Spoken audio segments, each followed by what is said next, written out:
जयाचार्य 1912 के अंदर नाथद्वारा में इतिहास का सुनहला पृष्ठ है। यह सृजन करने के लिए पधार जाती हैं और वहाँ के प्रमुख श्रावक फौजमल जी तलेसरा के नए हवेली के में, और जब नई हवेली के प्रांगण के अंदर जयाचार्य का पधार्पण होता है और मुनि अनोपचंद जी, जिन्होंने राजनगर के अंदर लंबी तपस्या है ये प्रारंभ की थी, 6 मासी तप से भी लंबा समय है, तप का उनका निकल जाता है और उनके मन में भी संकल्प था मेरे को जयाचार्य के हाथ से ही पारणा करना है। जयाचार्य ने अभी उदयपुर में अपने मन में संकल्प कर लिया था मेरे को भी 6 मासी तप तपने वाले सभी साधु साध्यों को अपने हाथों से पारणा करवाना है।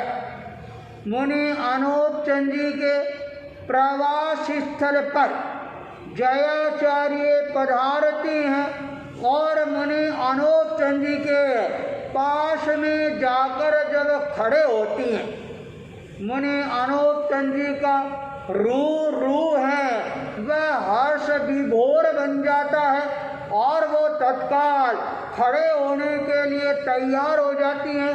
जयाचार्य ने अपने हाथ से उनको रोकते हुए कहा, अरे तपस्वी तुम बैठे रहो। जयाचार्य सामने विराजमान हो जाती हैं। साधु साध्वियाँ उत्सुकता के साथ में उस दृश्य को देखना प्रारंभ कर देती हैं और उसी काली हवेली का जो चौक है वह लोगों से चारों तरफ से भर जाता है, अट जाता है और लोगों की उत्सुकता और ज़्यादा बढ़ती जा रही थी। जयाचार्य जब पट्ट पर विराजमान होती हैं और मुनि अनोपचंद जी को जब अपने सामने देखती हैं, मुनि अनोपचंद जी का पूरे जीवन का जो चलचित्र है वह सामने आना प्रारंभ हो जाता है। जयाचार्य मुनि अनोपचंद जी को प्रेरणा प्रदान करते हुए कहते हैं, अरे अनोपचंद जी तुमने तो अपने गृहस्थ काल के अंदर ही अपने संकल्प बल को मजबूत बना लिया था। यह बात सुनते सारे लोगों का ध्यान है जयाचार्य के मुखार बिंद की ओर अवस्थित हो जाता है और जयाचार्य के मुखार बिंद से मुनि अनोपचंद जी के जीवन का वह परिचय है सुनने के लिए सारे लोग लालायित हो जाते हैं। जयाचार्य भी उन लोगों की उत्सुकता को देखते हुए कहा, अरे मुनि अनोपचंद जी हमारे इसी नाथद्वारा के तलेसरा परिवार के अंदर जन्म लेने वाला ये व्यक्तित्व है। नंद राम जी इनके पिताजी थे और दोला जी इनकी माँ थी। परिवार है वह परिवार धन संपन्न परिवार, अर्थ संपन्न परिवार और कोई प्रकार की परिवार के अंदर कभी नहीं। इतने बड़े भरे पूरे परिवार के अंदर जन्म लेना और ऐश आराम के साथ के अंदर जीवन को व्यतीत करना, ये भी अपने आप के अंदर कम गौरव की बात नहीं होती है। नंद राम जी का जो स्वभाव है वह थोड़ा तेज तरार स्वभाव था, इसलिए अनोपचंद है अपने पिताजी से हमेशा डरता रहता था।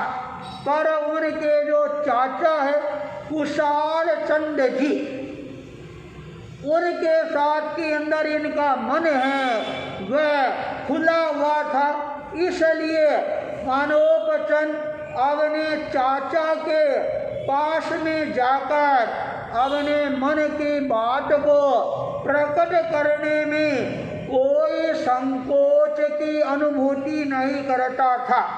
और जब ये अनोपचंद युवा अवस्था में आता है, अच्छा व्यापार है ये करना प्रारंभ कर देता है और नंद राम जी अपने पुत्र की इस प्रगति को देखकर और इतने ज़्यादा प्रसन्न हो जाते हैं और मन में चिंतन करना प्रारंभ कर देते हैं। अब तो घर के अंदर यदि पुत्र वधू है वह अच्छी आ जाए तो सोने के अंदर सुहागा हो जाए।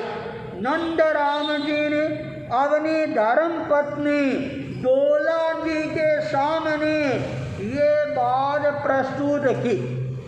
डोला जी तो पुत्र वधू का नाम सुनते ही इतनी ज़्यादा हर्ष विभोर बन जाती है और मानो उसके पैरों के अंदर किसी ने घुंघरों वाली पाए जेब पहना दी हो।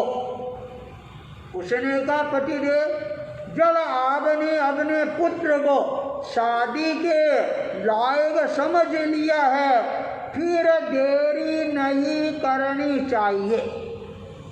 नंद राम जी भी योग्य कन्या की खोज के अंदर अपना ध्यान केंद्रित करना प्रारंभ कर देती हैं और जब व्यक्ति खोज करना प्रारंभ कर देता है तब उसको कहीं न कहीं कोहिनूर हीरा है ये अपने आप ही प्राप्त हो जाता है।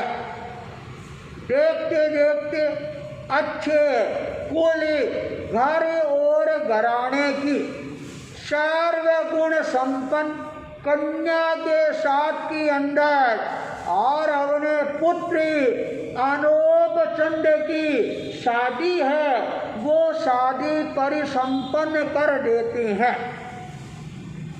अनोपचंद के मन में शादी करने की कोई भावना नहीं थी, पर अपने पिता के दबाव में संकोच के अंदर वह कुछ बोल नहीं पाता है।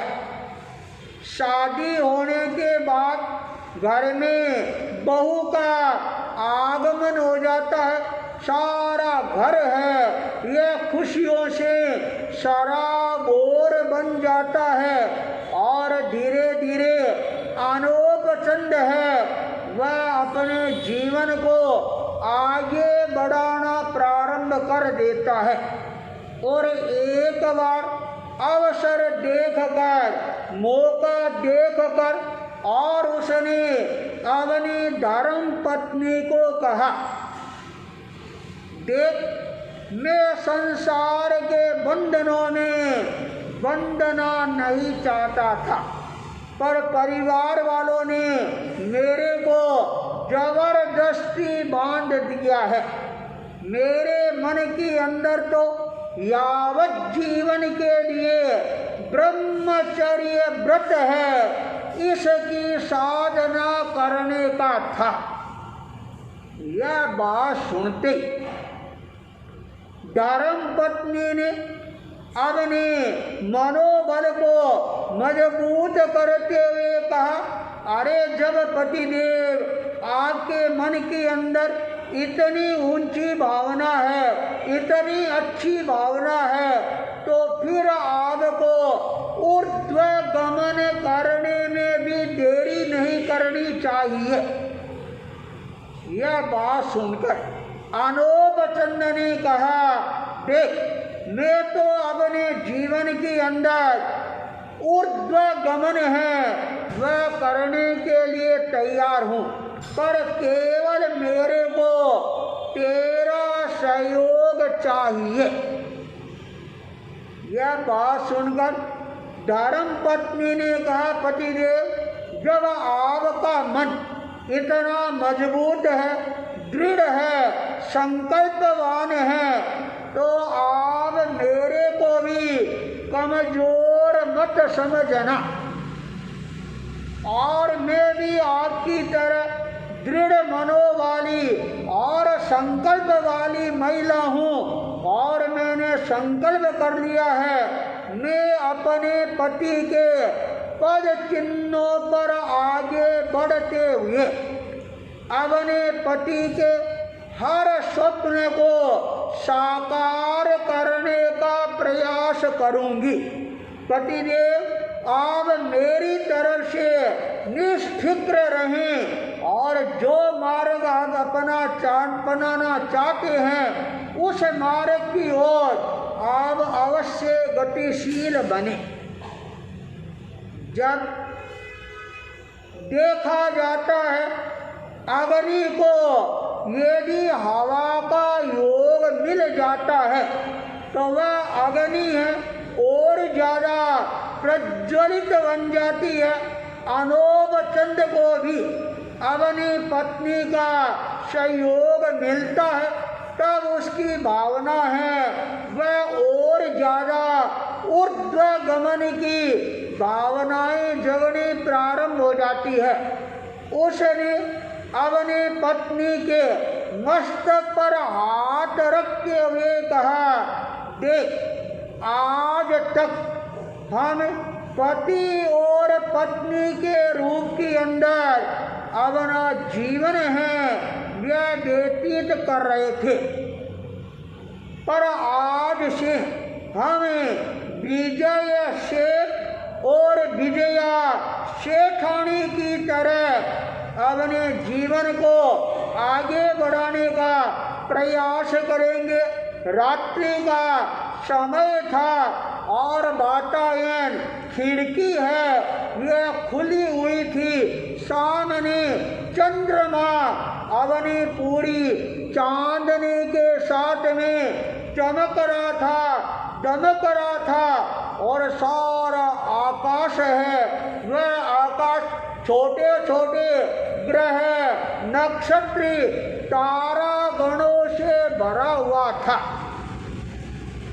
अनोप चंद ने अपनी पत्नी को हाथ का इशारा करते हुए कहा, देख अपने जो बात कर रही हैं, संकल्प करने की सोच रही है, उस संकल्प का गवाह है वह और कोई है या नहीं है, पर ये जो चंद्रमा है, आकाश है, ग्रह है, नक्षत्र है, तारागण है, ये हमारे संकल्प का साक्षी बनने के लिए तैयार हैं।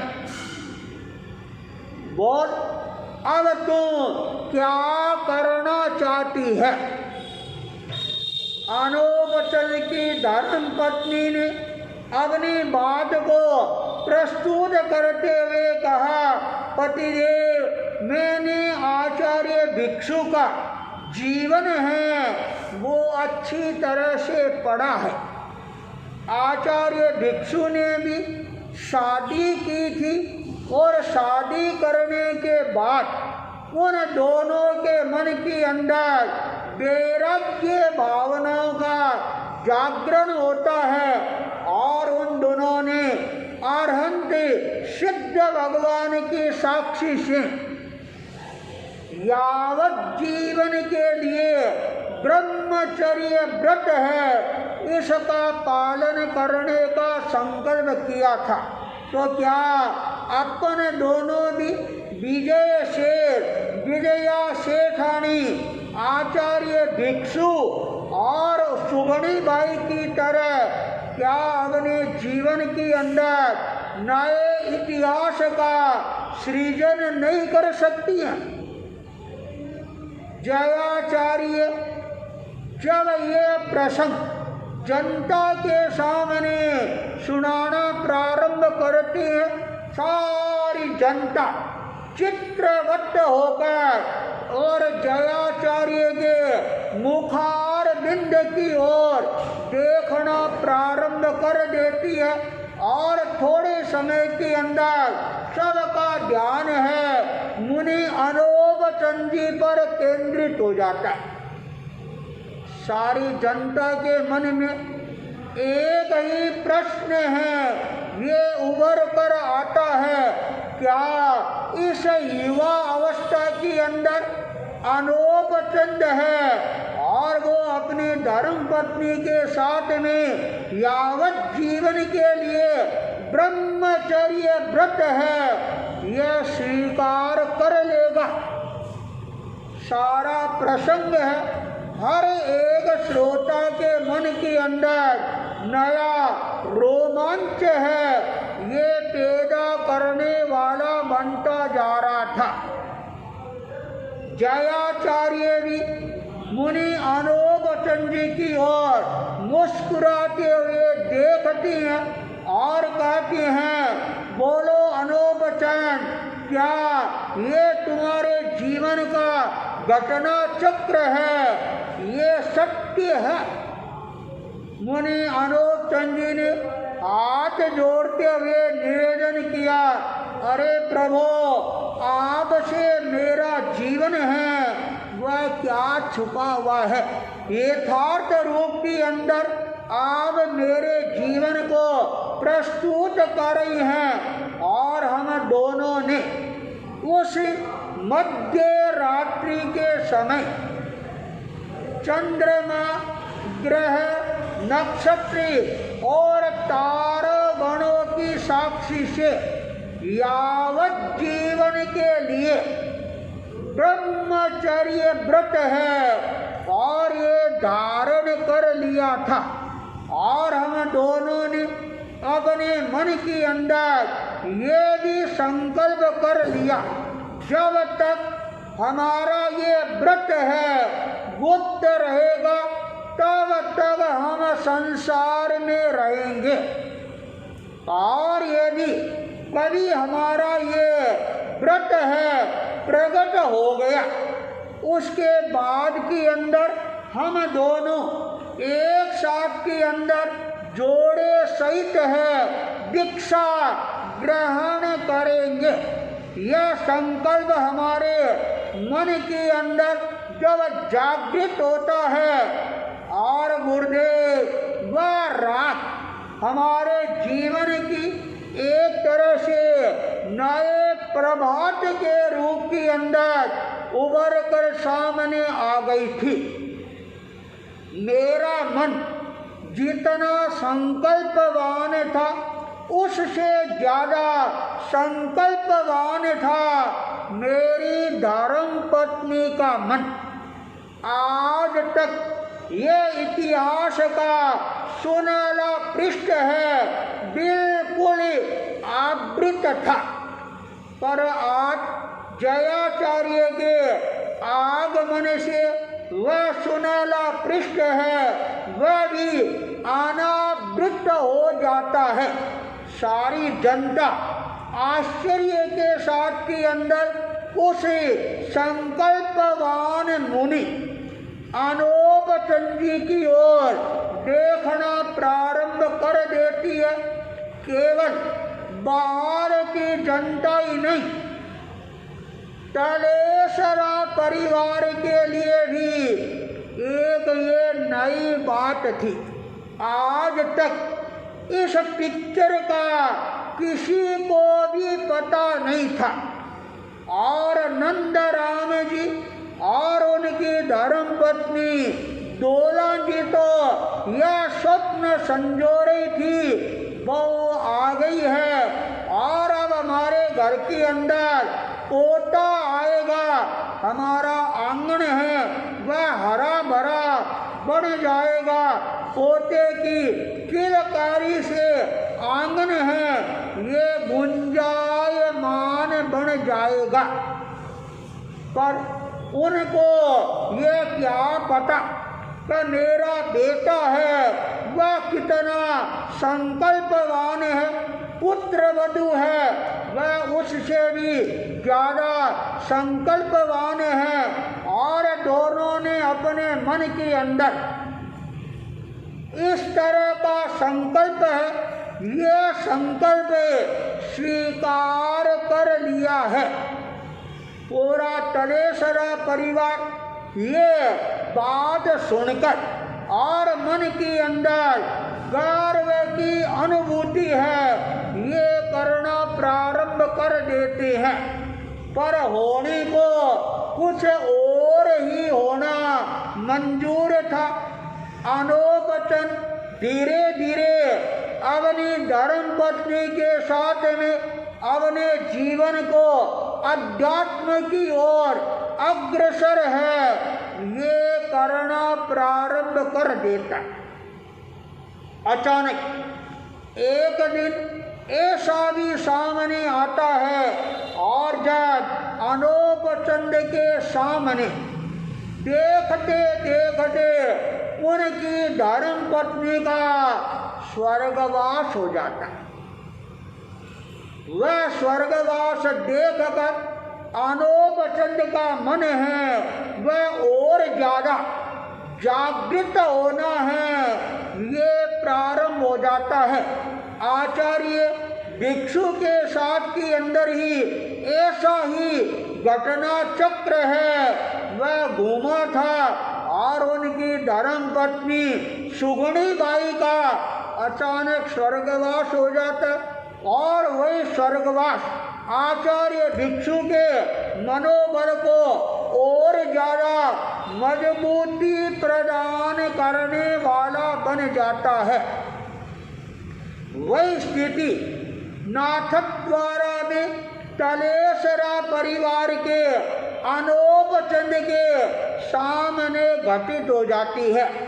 अनोपचंद को भी आचार्य भिक्षु का वह सारा जीवन है चलचित्र की तरह सामने नजर आना प्रारंभ हो जाता है और उसको ये अनुभव भी होना प्रारंभ हो जाता है। आचार्य भिक्षु है वो मेरे पीठ के पीछे खड़े हैं और आशीर्वाद दे रही हैं। अरे अनोपचन तेरे को डरने की घबराने की जरूरत नहीं है। चलो एक तेरा जो फंदा था और वह फंदा कट गया दूर हो गया है और अब तू स्वतंत्र बन गया है आजाद बन गया है और अपने मन को संकल्पवान बनाकर संयम के पथ की ओर अपने चरणों को गतिशील है यह बनाना प्रारंभ कर दे। आचार्य भिक्षु की अपरोक्ष ये भावना अनोपचन के मन के अंदर एक नया उद्वेगन है वह करना प्रारंभ कर देता है। घरवाली के 12वां दिन पूरा होता है और नंद राम जी डोलान जी को कहते हैं अब क्या करें। तब डोलान जी ने कहा पतिदेव करना क्या है। अरे एक बहू चली गई तो क्या संसार के अंदर लड़कियों की कमी है क्या। आप नई खोज है ये करना प्रारंभ करो और अच्छी लड़की को देख कर और अनोपचंद को पुनः शादी के बंधनों में बांधने का प्रयास करो। आजाद पक्षी है ये ज्यादा काम का नहीं होता है। यह बात नंद राम जी के मन को भी अतील करने वाली बन जाती है और उन्होंने उसी समय नई खोज है ये करना प्रारंभ कर दिया। और जब अनूप चंद को ये पता लगा तो अरे बंधनों से बड़ी मुश्किल से मैं मुक्त बना हूँ और मेरे पिताजी पुनः मेरे को बंधनों में बांध रही है, क्या ये मेरे लिए श्रेयस्कर हो सकता है क्या? चाहे कुछ भी हो जाए, मैंने अपना जो संकल्प कर लिया है, चाहे देव दानव यक्ष राक्षस किन्नर भूत पली और सारे संसार के मनुष्य भी एक साथ में मिलकर आ जाए तो भी मैं अपने संकल्प बल से च्युत नहीं बनूंगा और अपने संकल्प बल को और ज़्यादा मजबूत है ये बनाने का प्रयास करूंगा। अनूप चंद के मन के अंदर ये भावना जागृत होनी प्रारंभ हो जाती है। जयाचार्य ने जब इस रहस्य का उद्घाटन किया, सारी जनता जयाचार्य के उस प्रभाव के अंदर अपने आप बहनी प्रारंभ हो जाती है। सारा तलेसरा परिवार है आश्चर्यचकित होकर जयाचार्य के मुखारविंद से ये सारा घटना चक्र है और ये सुन रही हैं। लोगों के मन के अंदर उत्सुकता जगती है, अरे क्या अनूप चंद है वह अपने मन के अंदर अपने संकल्प बल के साथ के अंदर मजबूत रह पाएगा? क्या अनूप चंद है वह अपने जीवन के अंदर इतिहास का सुनहला पृष्ठ है यह अंकित करेगा? हर व्यक्ति के मन के अंदर यही भावना है वह जागृत होती है और सभी के मन में उत्सुकता है कि अनूप चंद है अपने जीवन के अंदर क्या निर्णय लेगा और कैसे आगे बढ़ेगा। और वह अनूप चंद है अपने तलेसरा परिवार के अंदर इतिहास का नया सुनहला पृष्ठ है, वह कैसे सृजन करेगा, उसके क्या परिणाम आएंगे और वह अपने जीवन के अंदर कैसे आगे बढ़ेगा। इसी मंगल भावना के साथ ओम अरहम।